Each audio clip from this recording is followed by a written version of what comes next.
Welcome to the Flex Forward podcast, where grit meets growth.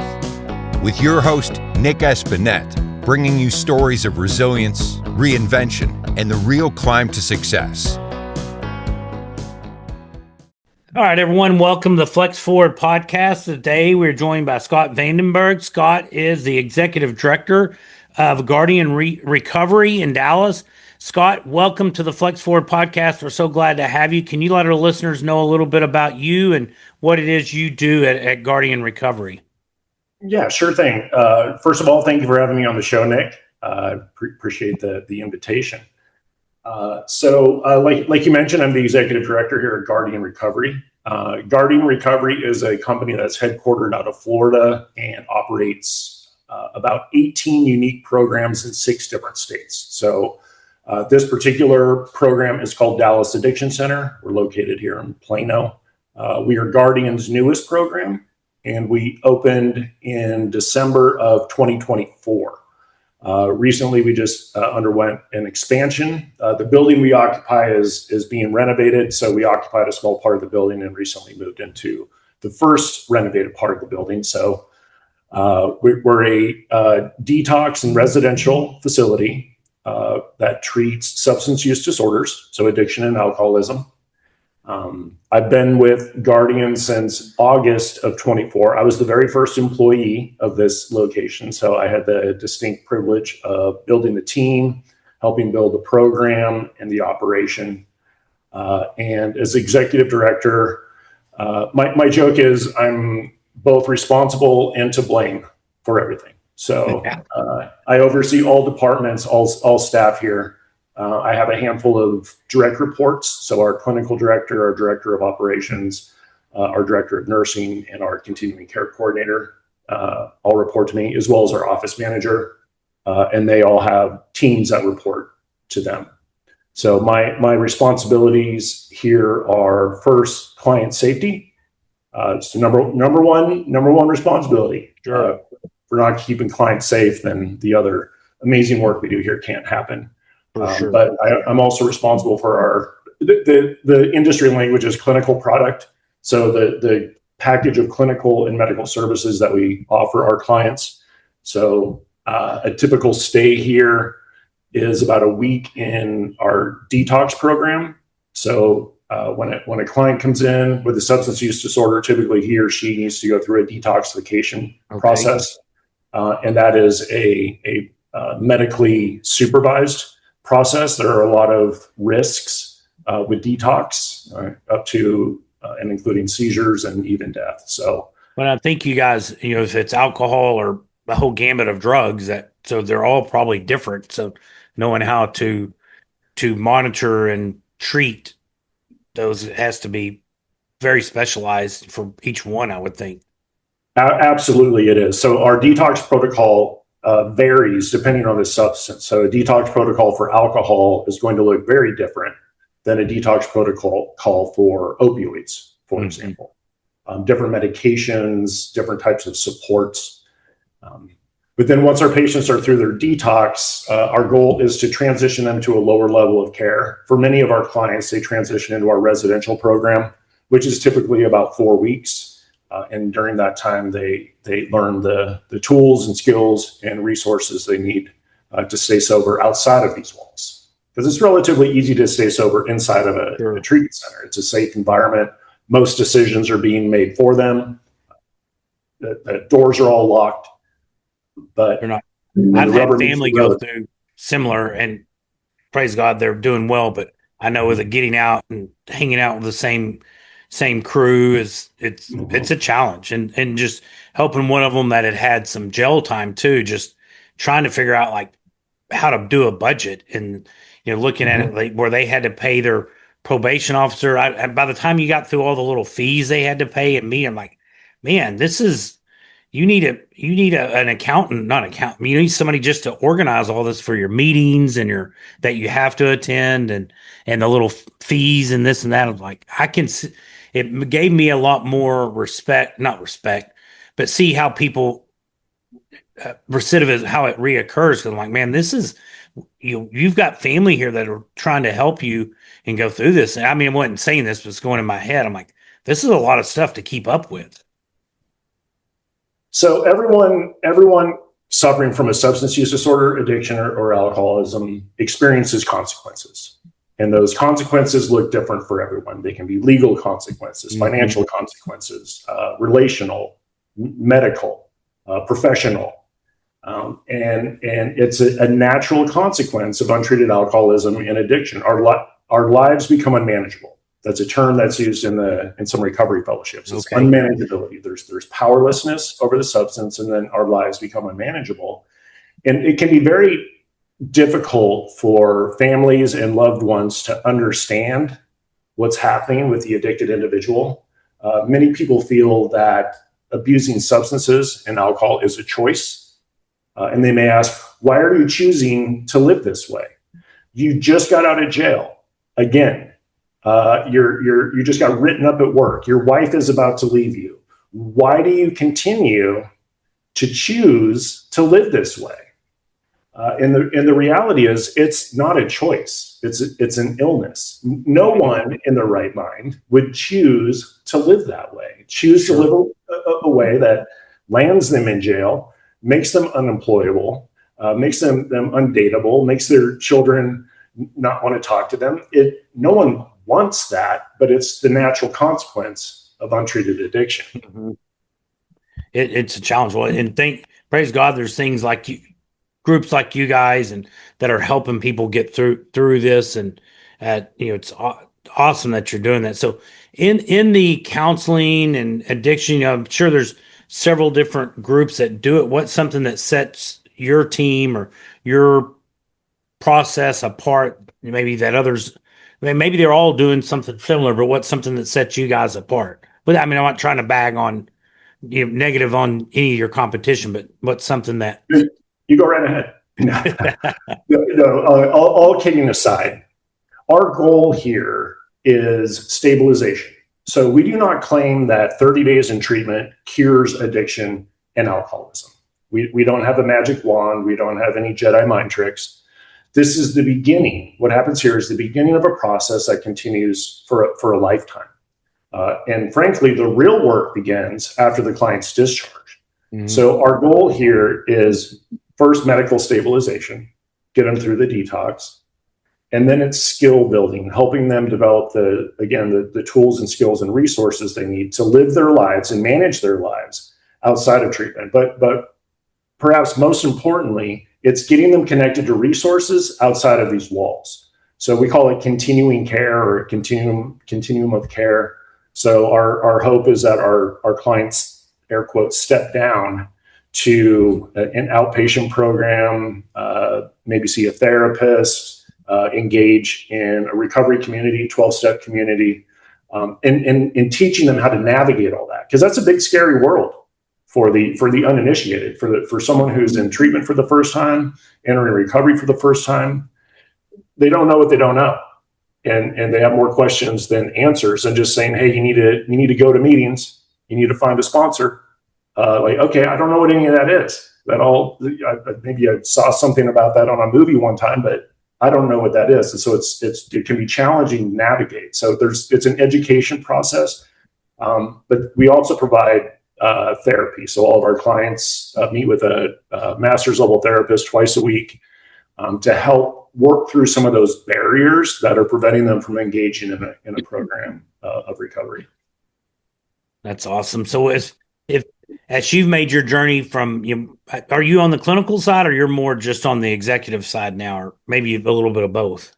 It's a little bit of both. So I am a therapist by training and education. I'm a licensed professional counselor supervisor and a licensed chemical dependency counselor. But after practicing as a therapist for a while, I realized that that's not my gift. I wanted it to be. I had this very romantic idea about being a therapist, helping people have breakthroughs and all the really cool stuff. But I realized that my skill set lies more in administration. So the way I describe it is I'm better at helping the helper than being the helper. So which is good. Maybe you're helping 10 helpers that are helping. So you're actually touching more lives through that way.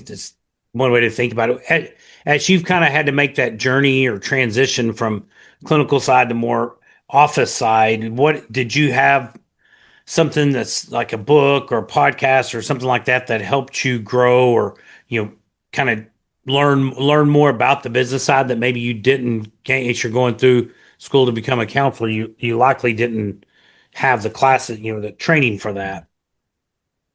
I didn't as a clinician, and I'm very grateful that I had good mentorship, people in my life who gave me the guidance and direction I needed to make good decisions about my professional trajectory. I went after working in the field for a short while. I went back to school, got my master's in counseling and addiction studies, and then practiced as a clinician, a therapist for a little while. But once I realized that my gift mix, my skill set lied elsewhere, I realized I needed more education. So I went back to school and got my MBA. Okay. And that really helped me develop my business acumen and helped me develop a different lens through which to view this type of operation. Great, good stuff. And I think continuing education, either formal or through books, or nowadays you can through a TED Talk or Khan Academy, some of these things, you can get some pretty. You don't get a license with some of those, or not. I guess you could maybe set for a license test, but not getting the degree. But you can learn so much continuing with ongoing education. It's just unlimited, I think, what you can learn now. Well, I've heard it said that YouTube is the biggest university in the world. And there's a wealth of information at our disposal. Now, some good information, some not so good information. The internet is both a blessing and a curse. Yes. But there are a lot of opportunities for continued learning, both formally and informally. Have a pretty robust library. I like to read, and there's some really, really good stuff out there for to help us all grow.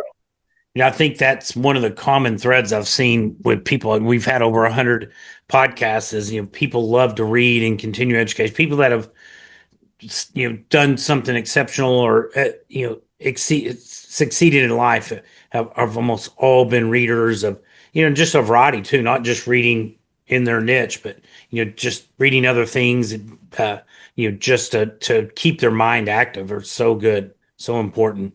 So what's one of the biggest challenges you would say you've had to overcome in your journey? Well, a little self-disclosure. I changed careers midlife. So my previous career was in construction. I had a small construction company in Washington State. But I'm a person in long-term recovery from alcoholism and addiction. Coincidentally, today is my sobriety birthday. Congratulations. Thank you. 14 years sober today. So it's an interesting coincidence. I'm able to talk about it like this. But I did what a lot of untreated alcoholics and drug addicts do, and I burned my life to the ground. And it's a sad story. Those of us in recovery have heard a million times. I lost the business. I lost the relationship. I lost my dignity. I lost everything that was important to me. And I was in a position to reinvent myself and start over out of necessity. I can say that I had the luxury of starting over, but really I had the necessity of starting over. I had nothing to go back to, no one to go home to. So after getting sober, I realized that the universe had other plans for me. And I took advantage of that opportunity to reinvent myself and reinvent my life. So you asked about the challenges. This is a progressive fatal illness, addiction and alcoholism are, if untreated. Mm-hmm. And while many of our clients get well, and while many of the people in the recovery community get well, many do not, and many die. And that's the unfortunate, sad reality of this illness. And so, and this is indicative of other people who work in healthcare. Let's take an oncologist, for example, mm-hmm. helping people recover from cancer. Some are going to recover and some aren't. And it's sad. And you understand that every life touches many, many other lives. And for sure, there's a lot of pain around that. But my personal experience helps inform my professional experience. And I was a client in multiple facilities like this. I spent 4 years in and out of multiple rehabs and other institutions. And like your family member, I ended up in jail, and that was my reality. And I thought I was stuck. I thought my lot in life was to die an alcoholic death. That was my fate. And I realized that that's not my fate. I just didn't have the tools. I didn't have the skills. I didn't know what I needed to do to navigate this new life in recovery. And once I learned that, my life was transformed, and it was pretty amazing. That's awesome. And I think that helps you bring so much more to your clients and people just having experience. And, it's a challenge. I mean, thank goodness for you doing that, and congratulations on your sobriety, because I know it's tough, and it sounds like a very similar road. My family member, like into rehab out, and losing jobs, losing girlfriend that should have been would have been a really good relationship, and just it's and then the ripples of my the family members and the friends and all the people that love that person that are also being affected, and just losing sleep and worrying and all those things. So it's so challenging. Well, congratulations on 14 years. I know it's still a day at a time, but you're doing great. That's awesome. So as you've gained success in your career, a lot of people start looking at other, you can only put in so many hours per week or month, and there's other options for doing other outside investments or alternative investments. So what are your thoughts on doing real estate or mutual funds, bonds, anything like that? Well, most of the successful people I know have side hustles for whatever reason. Even if it's not out of financial necessity, it's just achievers achieve and are always looking for a new challenge. My most recent endeavor / challenge is starting a private therapy practice with my wife. So nice. She and I are business partners in a business called Tenali Services. She's the talent. Make no mistake. She's the talent, the clinical talent. She's a brilliant therapist. She provides services mostly to survivors of sexual trauma and to betrayed partners of infidelity. She's also a specialist in sex addiction. So we started that business early last year. I'm back of house. I'm behind the curtain, and helping support her and the amazing work she does. And as a small business owner, there are challenges and fears that come along with that. I was a small business owner when I had my construction company, and I made a lot of mistakes. I was in my late 20s and made a lot of mistakes. So we made a commitment to not make those same mistakes again, and invested in the right places and in the right things. And it's really starting to take off now. That's awesome. Mm-hmm. It's unfortunate there's such a need for that, but it's great you guys are filling that need to help these women or partners that are going through that. So, that sounds like one kind of leads in my next question, but yeah, it's what exciting plans or initiatives do you have in the next 6 to 12 months? But it sounds like getting this up and running is kind of keeping you guys busy right now. It's keeping us very busy. Our longer term or midterm goal is to grow it into a counseling practice and bring in other therapists. Okay. So what we're doing now is building the foundation and building the brand is the language that the kids are using these days, but we're building the brand and investing strategically to do that. She, my wife, started a YouTube channel, and it's a platform for her to help the community understand the type of work she does. That's one of our marketing strategies. But we'd like to bring in more counselors, do intensives. She started to do some weekend intensives, workshops, and things like that. Okay. Very nice. Well, thank you so much, Scott, for taking time out of your day to share some of the information and your story with our listeners and with me. If people would like to connect with you, what's the best way for them to do that? to reach out? You can find me on LinkedIn, Scott Vandenberg. It's just my name. It's my handle on LinkedIn. My email address is scott.vandenberg@grncare.com.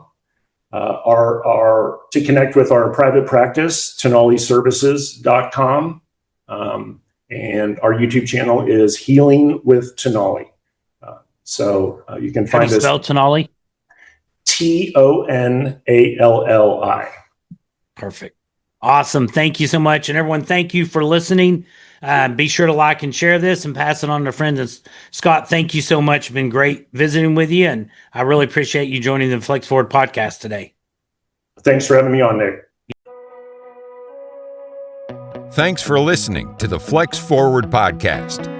If you've got grit, growth, and a great story, visit flexforwardpodcast.com/guest to apply and join us on the show.